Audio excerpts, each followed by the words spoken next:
और 13 फार्मासिस्ट के चयन की प्रक्रिया संपन्न होने के उपरांत आज ये नियुक्ति पत्र वितरण का कार्यक्रम हो रहा है।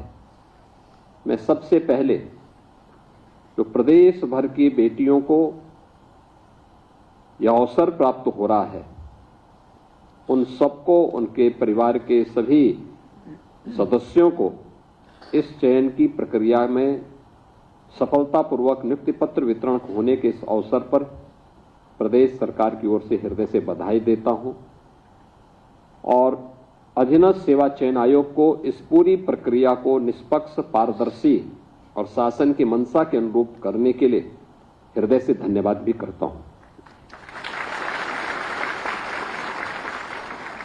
वास्तव में हर एक युवा के मन में एक सपना होता है और उस सपने को प्राप्त करने के लिए वह अपने स्तर पर प्रयास करता है, एक स्वस्थ प्रतिस्पर्धा को आगे बढ़ाने का काम करता है। उस युवा के सपने को मंच देने का काम किसी भी लोकप्रिय सरकार को करना चाहिए। इस सरकार का दायित्व तो होता है, युवा प्रतिभाशाली होता है, ऊर्जा से भरपूर होता है, उसको सही दिशा मिल सके, वह राष्ट्र निर्माण की प्रवर्तमान अभियान का हिस्सा बन सके, यह किसी भी सरकार की जिम्मेदारी बननी चाहिए। लेकिन जब वही युवा भेदभाव का शिकार होता है, बेईमानी और भ्रष्टाचार की भेड़ चढ़ता है, ये क्षति केवल एक युवा की नहीं होती, राष्ट्रीय क्षति होती है। राष्ट्र उस प्रतिभा से वंचित होता है, पीढ़ियां उस प्रतिभा से वंचित होकर के, कुंठित होकर के निराशा और हताशा की ओर जाती है। दुर्भाग्य से लगभग 2 दशक तक उत्तर प्रदेश एक लंबे समय किस हताशा, निराशा के जाल में फंस करके पूरी तरह अंधकार के युग में जा चुका था। 2017 के पहले यही होता था, नियुक्ति नहीं हो पाती थी। अगर नियुक्ति कहीं से आ भी गई तो उसमें बंदर बांट होता था। बेईमानी और भ्रष्टाचार इस कदर में होती थी कि योग्यता के आधार पर किसी भी युवा को उसका चयन नहीं मिल पाता था। परिणाम होता था, न्यायालय को हस्तक्षेप करना होता था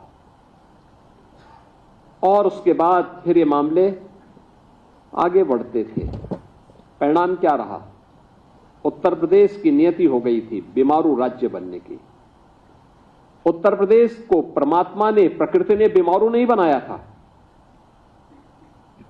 बेईमान राजनीतिक दलों ने उत्तर प्रदेश को बीमारू बनाया था।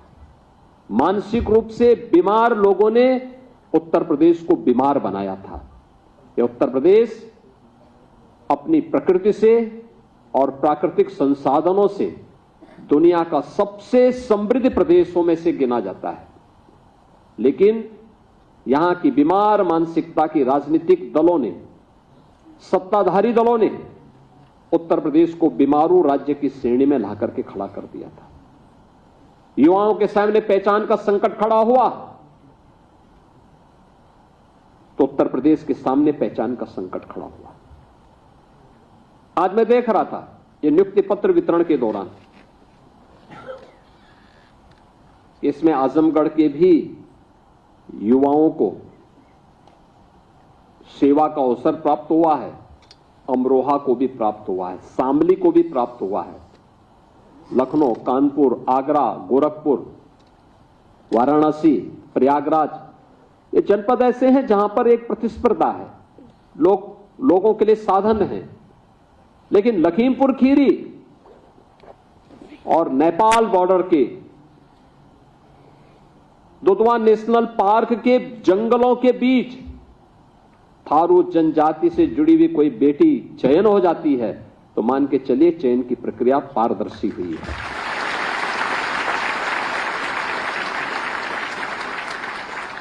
चयन की प्रक्रिया में अगर सुदूर किसी आजमगढ़ से, किसी अमरोहा से, किसी बिजनौर से, किसी शामली से, किसी ललितपुर से, किसी जालौन से, किसी सोनभद्र से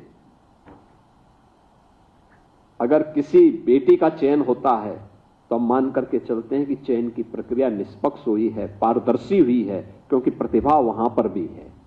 और इस पूरी चयन की प्रक्रिया में आपने इन सब बातों को देखा होगा। नियुक्ति की प्रक्रिया के दौरान भी मैं देख रहा था, और एक नहीं,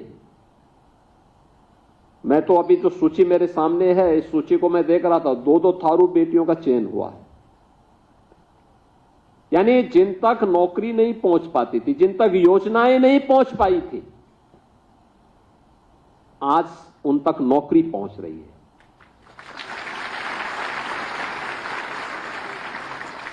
ये उत्तर प्रदेश बीमार नहीं था, उत्तर प्रदेश को बीमार किया गया था।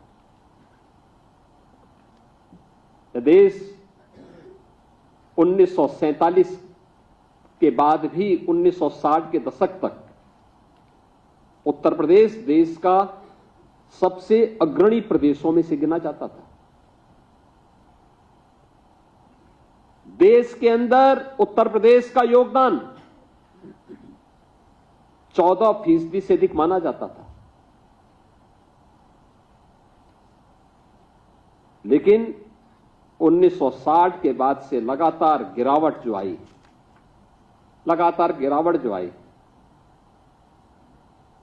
1990 के बाद लगातार इसमें और तीव्रता के साथ ये गिरावट आती गई, और 2017 आते आते उत्तर प्रदेश का देश के विकास में योगदान 8% से भी कम हो गया था।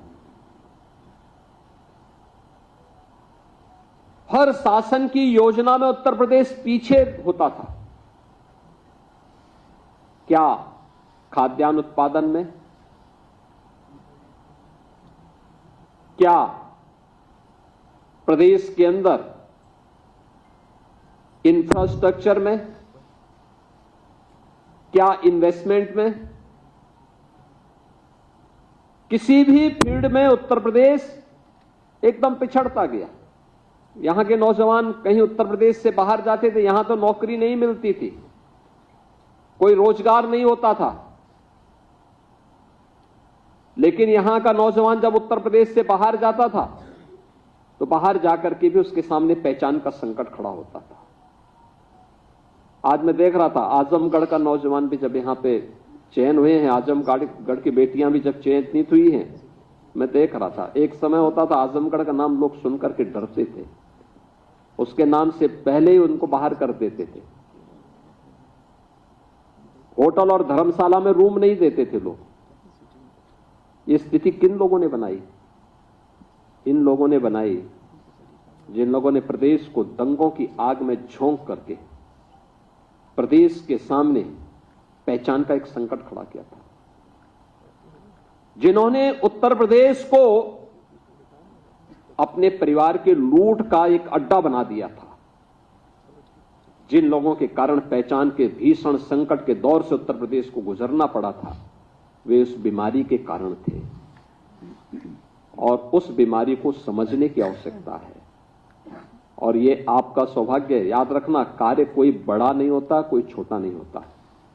जहां अवसर मिले वहां अपनी प्रतिभा का भरपूर उपयोग करिए, और याद रखना, आगे के बढ़ने की संभावना अपने आप आपके जीवन में आती हुई दिखाई देगी, जब भी आप ईमानदारी के साथ, पूरी प्रतिबद्धता के साथ अपनी जिम्मेदारियों का निर्वहन करेंगे।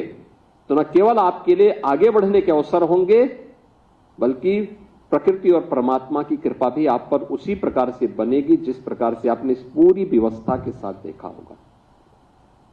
आज आप इस बात को कह सकते हैं कि चयन की प्रक्रिया में आपके साथ न भेदभाव हुआ है, तो आपको भी किसी के साथ कोई भेदभाव नहीं करना।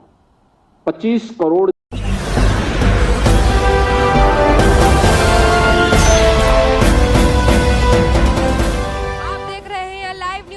99 राष्ट्र सबसे पहले।